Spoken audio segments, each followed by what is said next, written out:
So I'm Suthi Desai-Markowski. I'm one of the fourth year residents, and I'm going to give a talk titled ENT in Space, more formally known as Otolaryngology and Aerospace Medicine.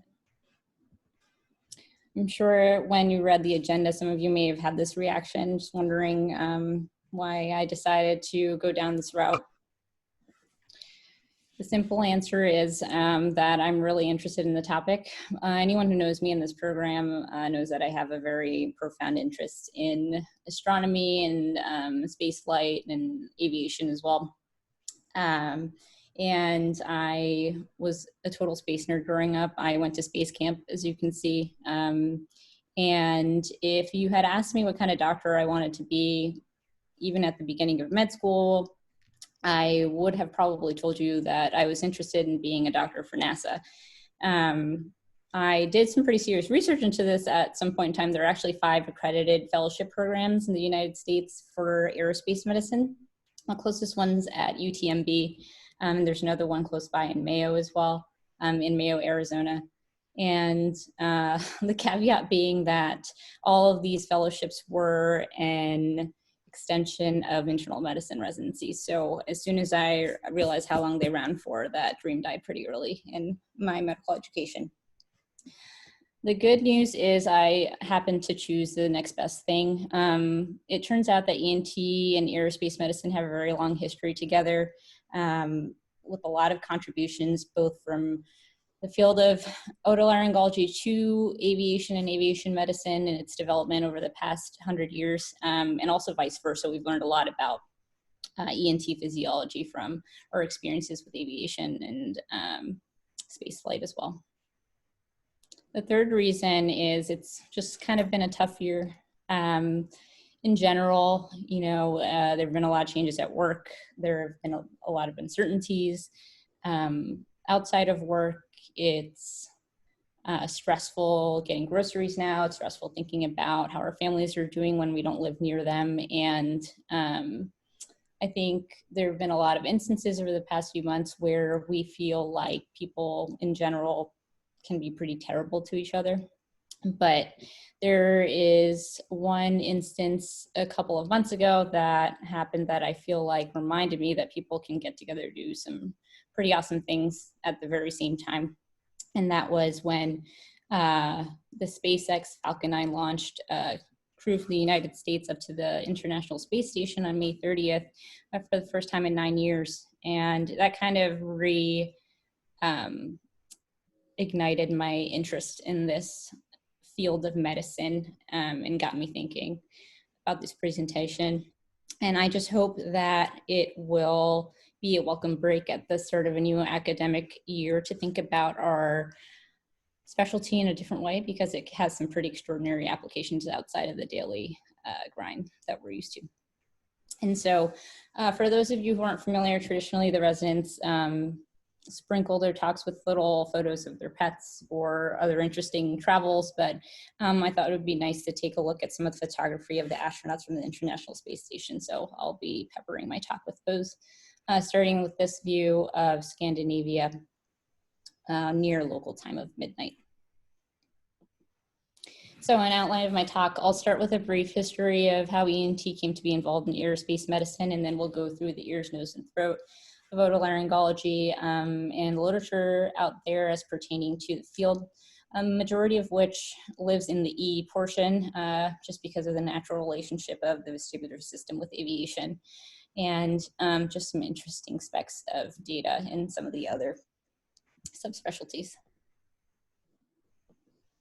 And so the relationship with ENT and aerospace medicine really is as old as human aviation itself. And the Wright brothers took flight in 1903, and 10 years later, World War I begins. So of course, humans quickly worked to apply aviation to warfare. And war is really what necessitated the involvement of ENT into aviation, because as it turns out, in the very beginning, although the Allied forces were able to mobilize quite a significant amount of aircraft into battle, the research at the time showed that the majority of the planes crashing was due to spatial disorientation and pilot error. And in a study of 100 pilots, there were 8 pilots shot down, 2 that fell out of the sky due to mechanical failure, and 90 of them went down due to spatial disorientation and pilot error. And so there was this very obvious gap in aviation and the military that would be perfect for an otolaryngologist to step up and fulfill. And so they hired Colonel Theodore Leister, who is an otolaryngologist who later became to be known as the father of aviation medicine. And he went and heard a talk on the ear in aviation that Dr. Isaac Jones, who was a neurotologist, gave at the U.S. Academy of Medicine meeting in 1916, and immediately recruited him to the effort as well. And together they revised the medical exam and selection procedure for pilots, and eventually formed a standardized exam for pilots, as well as a training system for physician examiners for these pilots. So what they essentially did was formed a board of medical examiners before any such thing existed in the United States. So they trained about 35 physicians, of which 5 were otolaryngologists. And they recruited Dr. Robert Barany from Hungary, who is an otologist known for his Nobel Prize winning invention of the Barany chair and the caloric testing, which was quickly integrated into pilot selection and training. And over the remainder of the century, World War II ended and World War II began. The use of aviation in war and combat proved to be very useful. And so the military continued to allocate resources and research efforts into flying higher, further, faster, better. And the role of the otolaryngologist in that journey had continued throughout the century. Next came Major Paul Campbell, who was also an otolaryngologist. He served as the director of research at the School of Aviation Medicine until the end of World War II. Fast forward a bit to the space race, NASA's formed, and there's more focus on training and research into the nature of vestibulopathies as it pertains to extraterrestrial flight. And even in the modern day today, vestibular physiology and pathology continues to be ENT's main contribution to the field of aerospace medicine. And the field of aerospace medicine is also now, although we don't really think of it often, it's pretty well established in the scientific community. This is a photo of the Soyuz MS-15 crew shuttle approaching the International Space Station, and you can see the trail of its launch path trailing behind it. I thought it was really beautiful. So we'll dive right into the ears. We'll talk a little bit about vestibular illusions and vestibulopathies and aviations that pilots encounter very regularly, whether you're a pilot in a commercial aircraft or a jet fighter pilot or an astronaut, and what these pilots endure in terms of vestibular training, and a little bit about the literature regarding hearing and ear pathology in aerospace medicine. And since it's the beginning of a new year, we'll take it back to the basics. So the vestibular system consists of your semicircular canals and your otolith organs.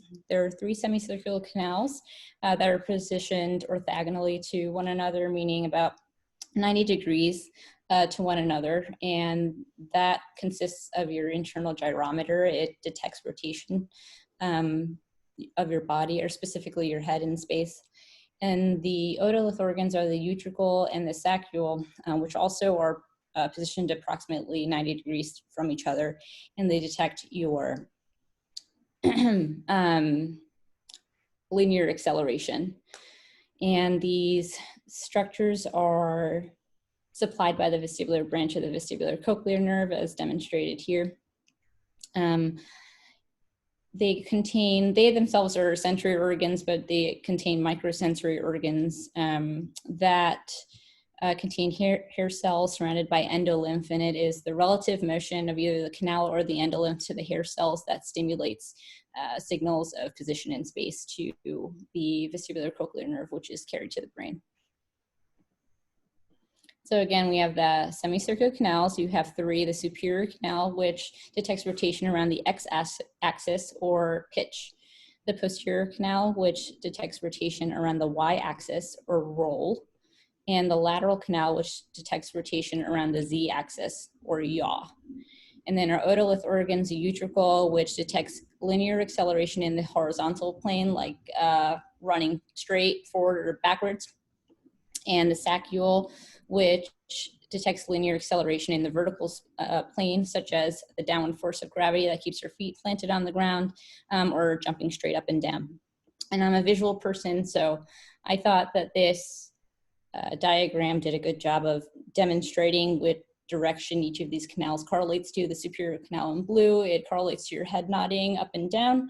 The posterior canal correlates to you moving your head, touching your ears to your shoulders. And the lateral canal correlates to you turning your head straight to the right or the left. And again, this relates to the flight terms of pitch, roll, and yaw. Pitch being the nose moving up or down relative to the horizontal plane. Roll being the entire plane rolling to one side or the other, the wings moving relative to the horizontal plane, and yaw meaning the nose moving to the right or the left with respect to the horizontal plane. And it's also important to keep in mind that all these semicircular canals are paired to an almost parallel canal on the opposite side, and they are activated and inhibited in a push-pull mechanism where, for example, if you turn to the right, your right horizontal canal is activated and your left horizontal canal is inhibited in order to appropriately perceive the sensation of turning your head to the right. And on either side, the superior canals are paired to the posterior canal on the opposite side.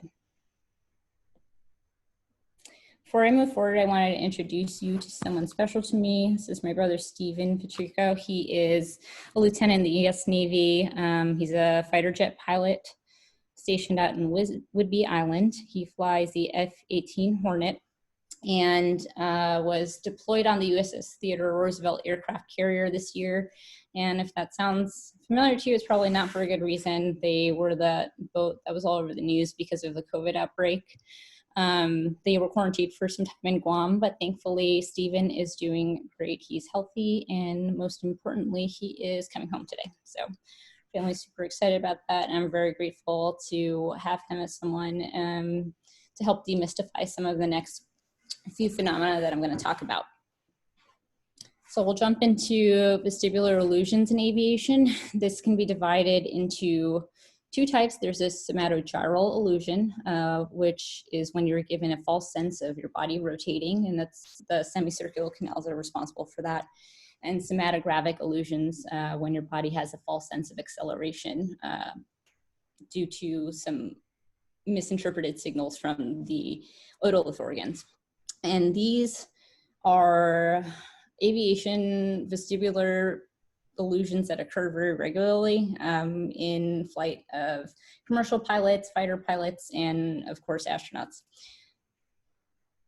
The first one we'll talk about is a somatogyral illusion, so pertaining to the semicircular canals. It's called the leans, and it's the most common type of aviation spatial disorientation. So imagine you are flying your plane, it's level with the ground, and it's on autopilot.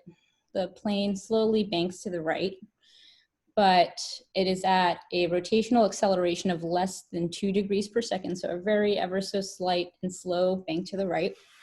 And the reason why that's important is that that is below the detection threshold of the semicircular canals. So at that rotational acceleration, you don't really notice that you're really turning. You're busy doing something else while you're flying, and all of a sudden the plane levels back out to horizontal. And that triggers, that change in acceleration and rotation triggers movement of fluid in your semicircular canals and triggers your brain to think that you're actually leaning in the opposite direction. And so the instinct of the pilot will be to try to turn back in the opposite direction, and you can lose control of the plane that way. Another somatogyral illusion is called the graveyard spiral. A pretty ominous name. It most commonly occurs in nighttime or in poor weather when pilots are typically used to relying on visual cues to fly, or they're not proficient in, or approved for instrument flight. Try to push the limits of their flying. And in this case, you're also doing another prolonged bank turn at a larger accelerational rotation, such that when you're actually turning, you feel like you're turning. There's activation of your semicircular canal endolymph and the hair cells, and you perceive the turn. If you hold that turn for more than about 10 to 20 seconds, the endolymph velocity moving in the semicircular canal ends up matching the velocity of the canal itself, or your head actually moving in space. And so there's no longer any relative motion of the liquid in that canal relative to the hair, so there's no movement of the hair cells. And so no stimulation of the hair cells mean that you feel like, although you're still turning, that you've leveled out and you're not moving anymore, or you're not at a tilt anymore. And attempting to level the plane, after that, once you have acclimated to that turn from a vestibular standpoint, produces a sudden sensation that the airplane is turning and banking in the opposite direction. And so the instinct of the pilot, if they're relying on their vestibular tense and visual cues, because the sensation will also be reflected in your visual symptom, which takes some time to compensate. The pilot all of a sudden tries to turn in the opposite direction, which is again in the original direction of the turn. And so you're banking even harder in the original direction you were turning, and you end up going into an uncontrolled spiral until you eventually hit the ground. This is thought to be the piloting error that caused the flight that killed John F. Kennedy Jr. and his family members. He was flying a plane when he was only certified for daytime flying, and he was not certified for instrument flying, and he was flying at night in cloudy weather without any landmarks. There's also a phenomenon called the Coriolis illusion. This happens when you already have stimulation of one semicircular canal, such as in a turn, and then you suddenly move your head in a different direction, like in the middle of a turn, if a pilot drops his pen on the floor and looks down suddenly, or looks up suddenly to flip a switch above him, that activates a second semicircular canal, while first one is already activated by being in the turn. And it produces this really nauseating sensation that the aircraft is completely spiraling out of control. And so the more I learned about these things and talked to my brother about them and how often they actually occur while pilots are flying, it kind of amazes me how they're able to ignore their vestibular input and instead rely on their flight instrumentation, which is what they're trained to do. And moving on to somatographic illusions, and now these are the illusions that are caused by the utricle and the sacula otolith organs. There's the inversion illusion. This typically happens in high performance aircraft like fighter jet pilots, where they're doing very complex maneuvers and rapid ascents, descents, and levels, turns. It happens after a sudden leveling off after a steep, rapid ascent.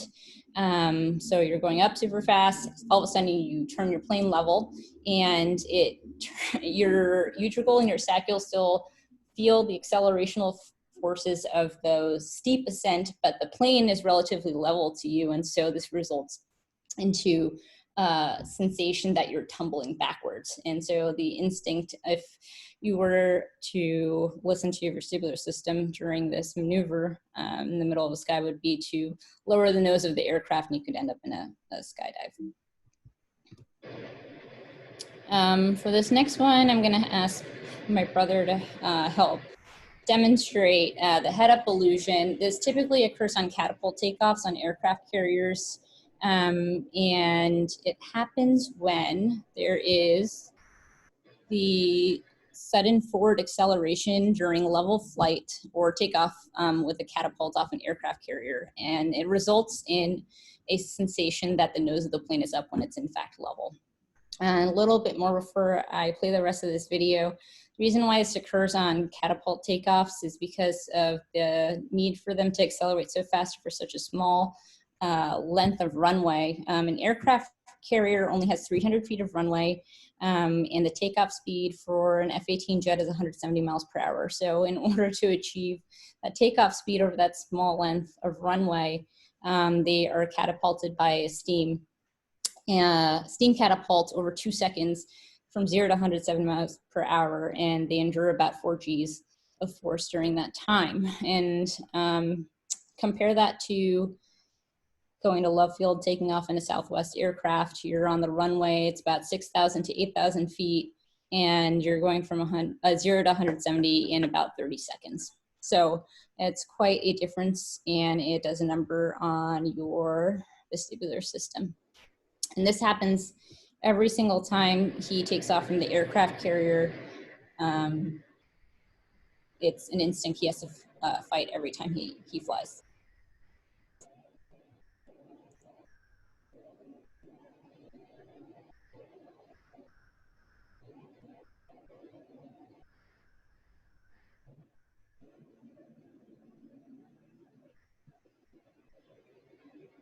And so you can see him being thrust forward at the end of the runway. It's a release of the G-force, and he immediately looks at his instruments to remind himself not to pitch down, although I suppose that itself becomes an instinct over time as well.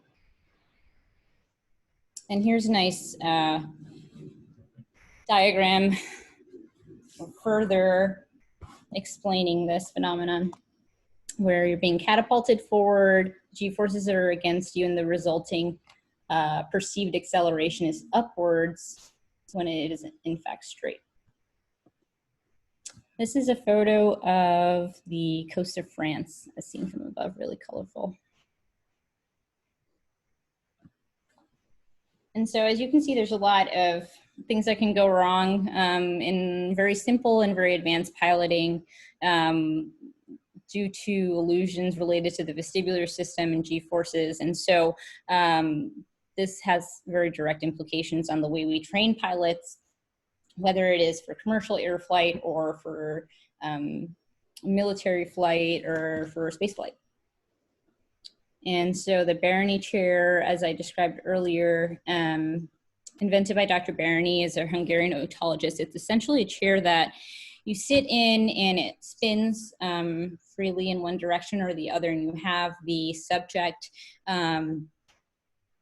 first spin with their eyes open, and then you sequentially take away sensory perception in some way and see how that affects their perception of their body in space. And you can have them turn their head in certain directions to evoke some of those illusions that I talked about a couple of slides ago.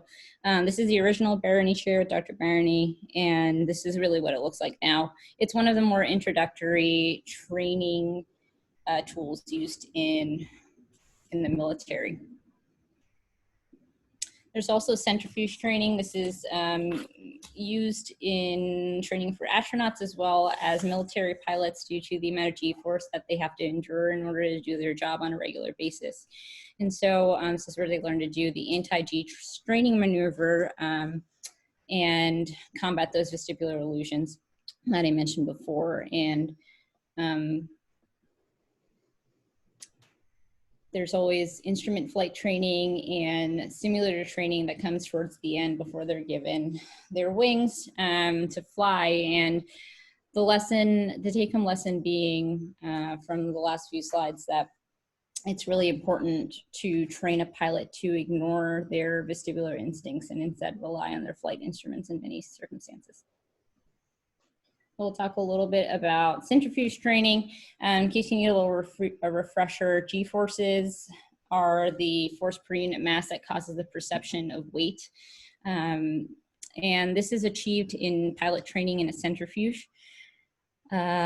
1g is equal to the gravitational acceleration of Earth, or 9.8 meters per second. And so with the case of Stephen, his aircraft endures up to 7.5 G. So that's going to be the limit of his training in the video that I'll show you in a moment. The main two things that these pilots learn in centrifuge training is to get more familiar with the vestibular spatial disorientation that they will regularly encounter in high performance jet piloting, and also a life-saving maneuver to combat G-induced loss of consciousness, or G-LOC. So the sudden switches between 1G to 7G back to 1G that these pilots perform regularly in certain flight maneuvers or formation flying causes rapid blood evacuation from the head and neck and pulling in the legs and feet. So you're emptying your blood from your brain every single time you're doing one of these maneuvers. And you have a reserve of a few seconds usually prior to complete loss of consciousness, but for obvious reasons, this is something that you don't want your pilots doing while they're flying. And so this came to attention earlier on in World War II, and the military recruited the Mayo Clinic to help develop some countermeasures to this phenomenon that they were seeing in their pilots. And on the team that developed the anti-G straining maneuver was an otolaryngologist. And what that maneuver really is every time you endure high G force, these pilots are trained to continuously and maximally contract all of their leg, abdomen, chest, arm muscles, and periodically force and exhale through a closed glottis every 2 to 3 seconds during the entire duration of that flight maneuver at a high G. Sounds like a lot to coordinate, and it certainly is. It's very impressive.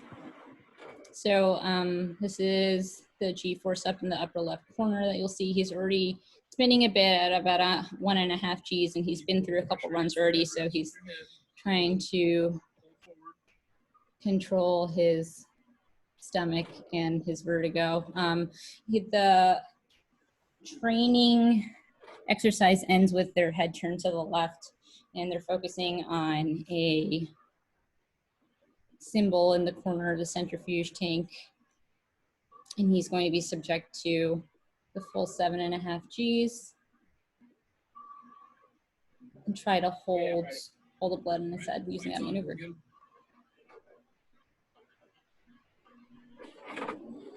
Terminate, let go of that stick.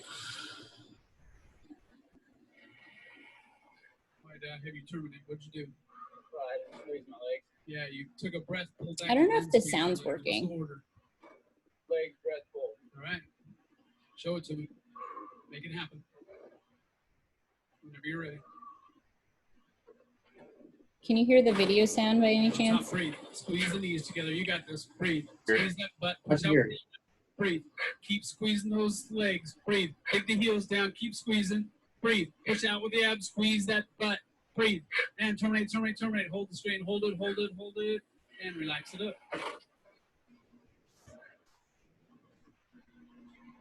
You need light loss on that one? Yeah, my right eye. Okay, how much? Probably about 50%. Okay. You gotta stop. You can turn your head forward.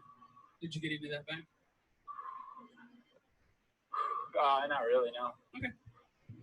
I'm sorry, did you hear that or no? We heard it. Okay, great.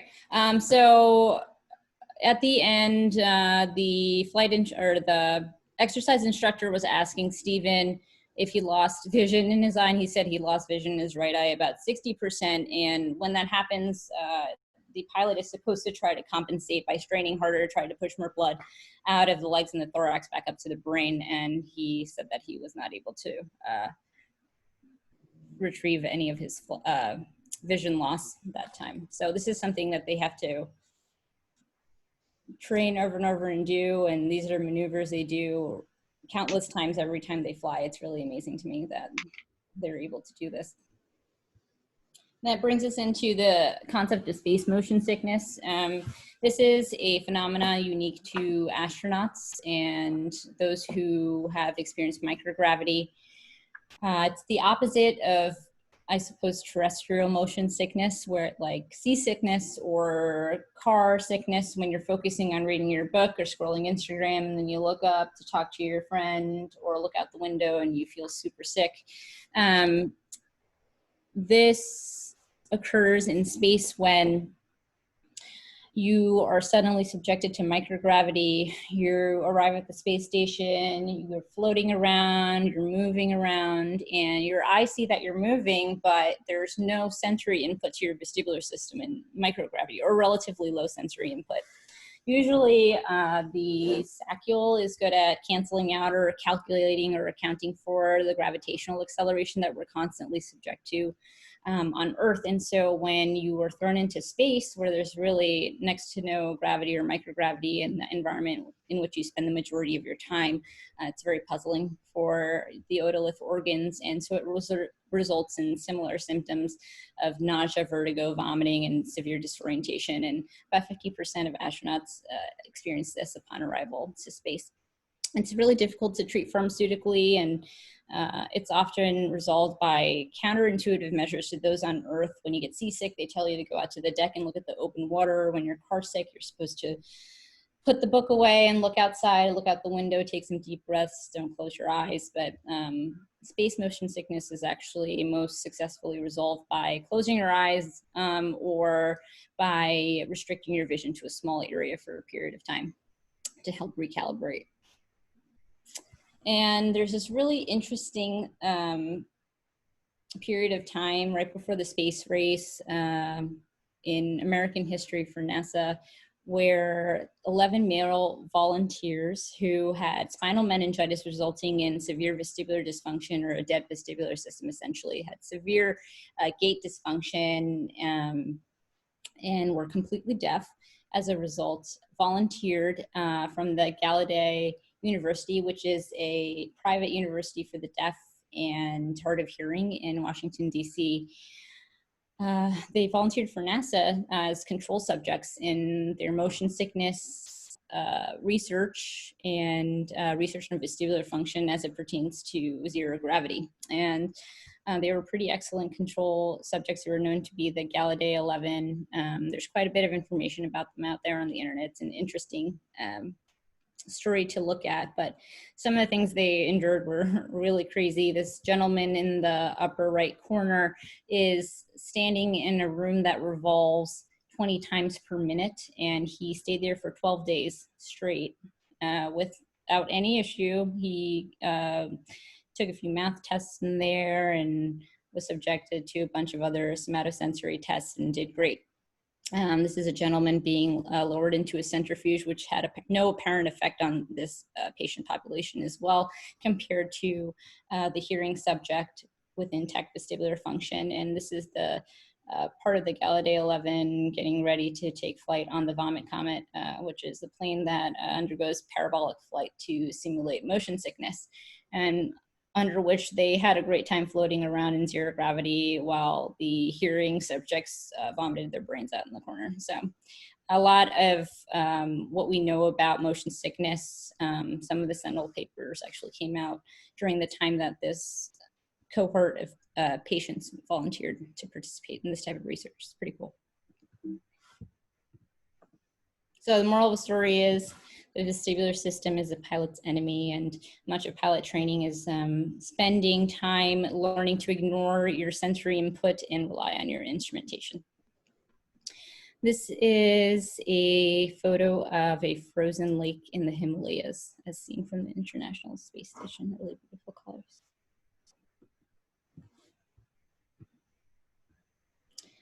There's quite a bit of research in the military with regards to hearing preservation and the impact of working in the military on hearing. I mean, that's not a surprise to anyone who's been to our ENT clinic at the VA, that hearing loss is the #1 disability of US veterans. And just putting it into context with the example that we've been using of my brother, he flies an F-18. On the right is the noise contours of the plane. You can see immediately surrounding it within actually 100 feet on either side of the plane, you're within 125 decibel noise exposure. which can lead to eardrum rupture. And in the cockpit itself, it's still 100 to 105 decibels. My brother wears a custom earplug, and his helmet is form-fitted to his head and to his ears for added ear protection, but that's only together about a 35 decibel protection. It does bring his work exposure down to technically the OSHA acceptable range, but being subject to this on a day-to-day basis for all those hours that he works. My sister definitely complains about his hearing already, and he's younger than I am. They get 2 audiograms a year to keep up with that. But even putting this on the context of the aircraft carrier, as I mentioned, it's a 300-foot runway, so that's about here to here, about 3 boxes, and it's even less wide. And so everyone on the deck of that takeoff path on an aircraft carrier is in the danger zone, so to speak, when it comes to hearing. On board the International Space Station, hearing loss there's a lot of ambient noise there, about the same as the compensated noise level within the cockpit, about 72 decibels constantly. It's comparable to having someone vacuuming next to you for 6 months straight. There unfortunately is not a lot of data regarding this patient population, just because there is no reliable hearing test that can be administered in space. So there's a lot of universities in the Midwest that are looking into building audiogram systems that can be used on the space station. But for now, this is an area that's yet to be further researched. This is a photo of Madagascar from above. Some beautiful flowing rivers. I found this paper, it was published in JAMA Otolaryngology in March of this year, and I was initially drawn to it because it was one of the few papers I found pertaining to paranasal sinus disease in space. And fortunately, they didn't find any significant findings with regards to the paranasal sinuses in astronauts, but they did find that there was an increased likelihood for the formation of mastoid effusions in microgravity compared to when they looked at imaging of those same pilots on Earth. They studied about 31 pilots, and they used MRIs pre-flight and post-flight as a comparison. And it just was nice to think about a pathology that we encounter almost on an annoyingly regular basis in a general ENT clinic. Just a reminder that, you know, the eustachian tube depends on gravity to function. And we know this even here on Earth when patients lie horizontally, it increases venous congestion back in the area of the eustachian tube orifice to the point where about 2/3 of airflow from the middle ear is reduced compared to the upright position. And one of the main physiological changes in spaceflight is that there's a cephalad fluid shift in microgravity, meaning all the fluid, the extracellular fluid redistributes from where gravity normally pulls it down towards our feet. It redistributes into the head and neck region. And I think that this might be theoretically responsible for this phenomenon observed among the astronauts that were studied due to elevated internal jugular vein pressure resulting in mastoid emissary vein stagnation and back pressure, and eventually leading to barotrauma of the mastoid mucosa and those mastoid effusions. And I cannot conclude a section of my talk on military aviation without honoring our very own Captain J.E. Gilmore. He was a medical officer of the U.S. Air Force, the SAC Command, 319th Bomb Wing and 804th Medical Group, and was stationed out in the Grand Forks Air Force Base in North Dakota. Here's a photo of him on the base with his daughter Annette. And if you didn't think he was cool already, it turns out that he very regularly flew aboard the historic B-52 bomber fully loaded. And our very own Mark Sakai, freshly minted PGY4 also served still currently serves in the Air Force, did a tour in Afghanistan as a flight commander, 307th EOD, which stands for Explosive Ordnance.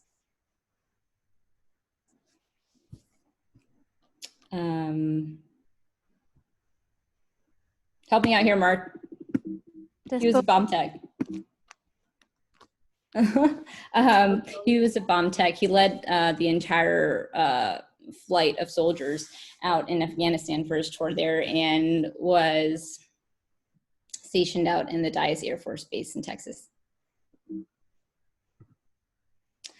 Here's a photo of the moon eclipsing the sun as seen from the International Space Station.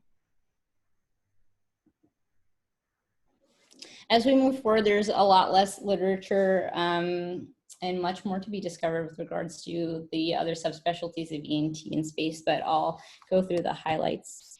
With the nose, there's this phenomenon of barosinusitis that has been a term that's been thrown around for a few decades now. It's a phenomenon of sinus pain and inflammation that lasts a few hours to days after exposure to an identifiable cause of change in ambient air pressure. And it's observed in about 19 to 25% of pilots, and can be seen in commercial pilots and jet pilots, astronauts, and also divers, and really anyone who regularly endures distinct changes in barometric pressure. And the pathophysiology of this lies within Boyle's law, taking it back to high school chemistry, which tells you that at a given temperature, the volume of a gas is inversely proportionate to the pressure. And so when you're subjected to higher pressures, the volume of the gas decreases and the volume of the gas increases in areas of lower pressure. And so the basis of barosinusitis with relation to this law is such that sudden changes in ambient pressure or the environmental pressure versus the ambient intrasinus pressure occur without an opportunity for compensatory equilibration. And so this figure here demonstrates what should normally happen in areas where you're in lower pressure, above sea level, or high altitudes. The relatively positive pressure within your paranasal sinuses will have a release valve, eventually making its way out of the maze of the bony labyrinth of your nose and out of your nostrils or through your mouth.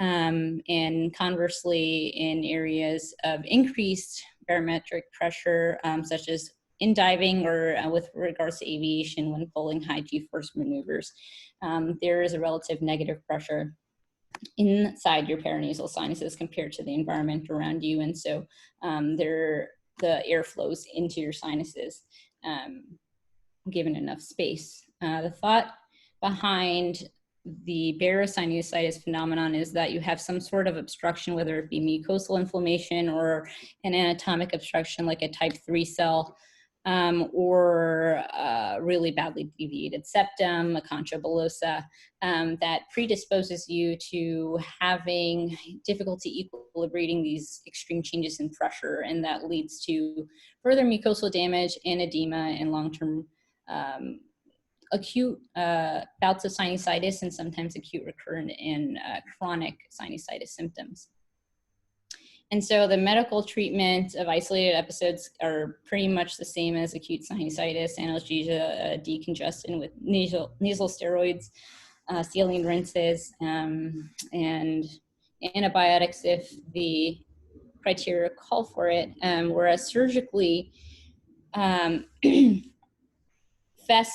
plus or minus septoplasty is considered in cases where these patients are going to be known to be repeatedly exposed to the same barotrauma or have failed conservative measures with medical management. And the paper that I reviewed, which was a review of the current literature, recommends doing a full house FES with at minimum a draft 2A frontal sinusotomy and a septoplasty, just due to the likelihood of recurrence in this patient population. Here's some of the astronauts of the space station doing a spacewalk with New Zealand in the background. And unfortunately, there's not too much about the senses of smell in space, but in case you're wondering, space apparently smells like bacon or seared steak. When they open the hatch to do a spacewalk or come back from a spacewalk and take their helmet off, they're able to smell the outside of the helmet. It's quite pungent, actually, and that's due to the polycyclic aromatic hydrocarbons from dying stars. And kind of awesome to think about. These are some of the most abundant molecules in the universe. And of course, I have to follow that cat picture with another interesting cat fact. This is Félicette. She is the first cat to ever fly and return from space. She went to space with the French space program, and just recently had a monument erected in her memory in France. Fortunately, the most limited information I found with regards to ENT and aerospace medicine was in the throat sector. There's a little bit of literature out there regarding the chemical senses in space, particularly taste. This is what a average meal looks like in space. Not very appetizing looking, some M&Ms and cookies and freeze-dried cream spinach and freeze-dried beef steak and a magnetic board with your utensils, a surgical grade scissor to open all these packets and rehydrate them with. In general, anecdotally, food tastes more bland in space, and this garnered some interest to study gustatory sense among astronauts, and studies across several missions, as well as in simulated microgravity situations here on Earth, support that there is decreased taste sensitivity to eating on board the ISS or in microgravity environments versus consuming that same meal on Earth.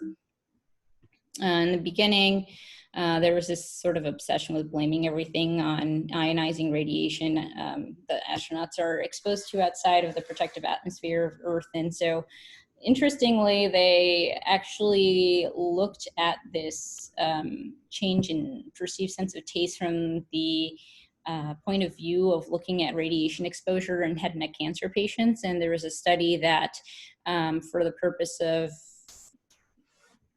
looking into this very topic, they determined radiation dose thresholds at which taste loss began in oral cancer at Tanigawa et al.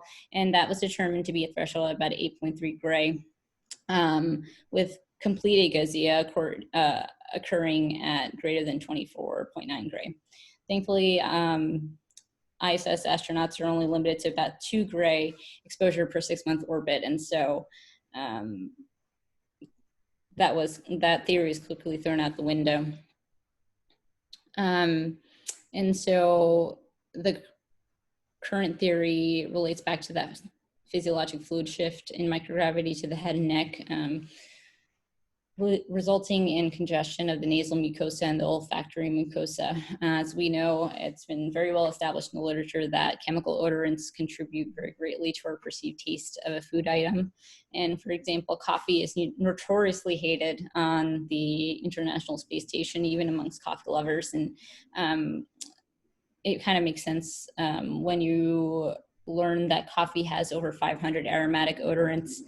And so removing most of those in space where you're not able to smell things as well, you're left with just a really bitter brown liquid.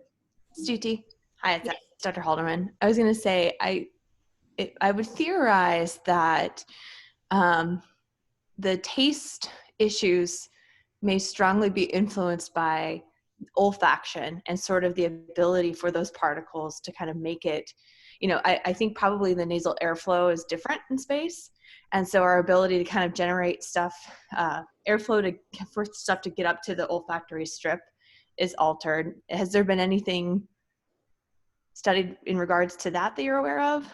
Nope, and that's the same thought I had after reading this article. And unfortunately, there's no studies right now regarding airflow in the nasal passages in space. The most I saw was that one. The most recent study I saw was the one that I quoted earlier in the ear section with regards to just looking at imaging, and they actually studied Lund-Mackay scores of sinus opacification pre and post space flight, but I haven't seen anything with regards to airflow, but I was definitely thinking along the same lines.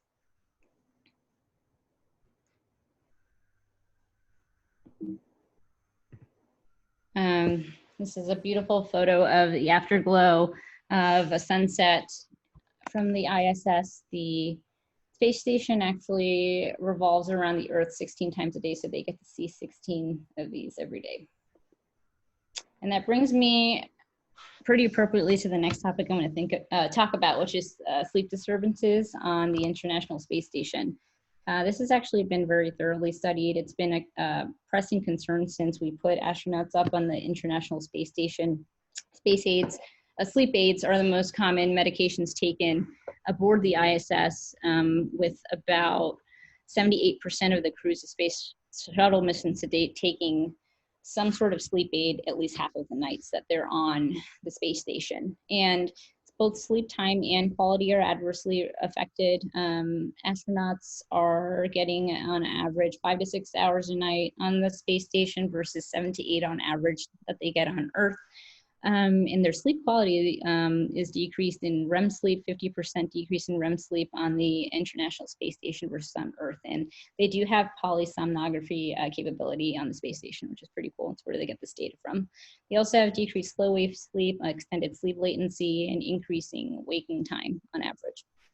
And we know very well as general ENTs, the adverse effects of sleep deprivation on mood disorders, interpersonal relations, cognition, and productivity, cardiovascular health, and even your immune response. And there was a study looking specifically at this astronaut cohort that found that task error rate on board significantly was correlated to the degree of deviation of an astronaut's sleep from their normal sleep wake cycle. And in general, sleep is really difficult on the space station, as you saw in this photo. And these here, the sleep conditions are not ideal. You're strapped to a sack on the wall. You're already disoriented. You don't know what direction's up or down, relatively speaking, aboard the space station. And then you have to sleep in conditions like this, where your arms are hanging out and floating around all night. And on top of that, as I mentioned, there are 16 sunsets and sunrises every day. So there's the frank absence of the normal circadian cues we rely on to regulate ourselves in terms of sleep-wake cycles. Also, things that astronauts complain about include uncomfortable ambient temperature, that constant ambient noise of 70 decibels, someone vacuuming around you constantly, and the absence of the familiar proprioceptive cues. So some proposed countermeasures include pre-flight crew training, which already is implemented. They regularly train astronauts in sleep deprivation situations to ensure that they can function, do their daily tasks appropriately for the period of time that they're on there on the station. An improved sleep environment. The sleep environment used to look like this, and now it's starting to get a little bit better, where they have opportunities to at least strap their arms down if they want to. And there's definitely room for improvement in designing tailored work rest schedules on orbit. An astronaut schedule is actually drafted up to 2 years before they leave Earth for orbit. And so there are opportunities to customize and synchronize a particular flight crew's work sleep cycle. And not all the astronauts are on the same work sleep cycle on orbit to their particular takeoff time and return time. And one thing that was kind of sad for me to hear is that there's not particularly a lot of time for recreation that's built into these astronaut schedules. And of course, they're there for work and doing the greater good, but a little bit time to unwind in whatever way they choose could definitely have positive impact on their job satisfaction and more restful sleep. Pharmacological interventions, as I mentioned, are very common. Melatonin is what's recommended by NASA to our astronauts because it actually helps to reset the circadian rhythm, the circadian cycle, but zolpidem is actually the most frequently used when you look at the data, and that's just because anecdotally it just works better or works faster for them to help them get to bed. And then there is some stimulant use that they recommend caffeine pills, but a lot of astronauts actually use modafinil on board the space shuttle to help stay awake. There was even a report of a poor astronaut who was falling asleep so much during his daily tests that he took 5 milligrams of amphetamine to stay awake. And so it's really a big problem for astronauts. The main thing that NASA has been working on the past few years is the concept of light therapy. There's been some research recently that showed that this narrow blue band light with a peak emission of 468 nanometers actually suppresses melatonin and can be used, exposure to this light can be used to help regulate or reset the circadian sleep-wake cycle. And so all of the lights aboard the International Space Station were replaced in 2016 and replaced with 3 types of lights. One was pure white light for general illumination mode, 2, the blue light, which is for phase shift or alert mode when the astronauts have to be especially productive, and then a red light with a peak emission of near 626 nanometers, which is for pre-sleep mode and is to promote unwinding and cycling down into the sleep cycle. This is the aurora borealis as seen from near the North Pole. This is my futile attempt at trying to tie this in somehow to facial plastics. There's not a lot of data with regards to aging in space in general, and there's absolutely none regarding the facial plastics. I'm very sorry, but there is this incredible study that came out a couple of years ago called the NASA Twin Study that if anyone's interested, I recommend checking it out. It is based off of Mark and Scott Kelly, who are twin astronauts. I bet their mom is super proud of them. And Scott Kelly spent the longest recorded time on the International Space Station, which was 340 days, almost a year. And there's actually a Netflix documentary about it called Deer in Space. It's really interesting that further chronicles this for anyone who may want to learn more. But one of the keystone findings of this twin study, which is a huge book, a novel of a study that came out where they ran a series of tests on both of the astronauts before Scott Kelly went into space and then again after, including comparing their genomics, showed that telomeres significantly lengthened for Scott Kelly during orbit, about 14.5% compared to his pre-flight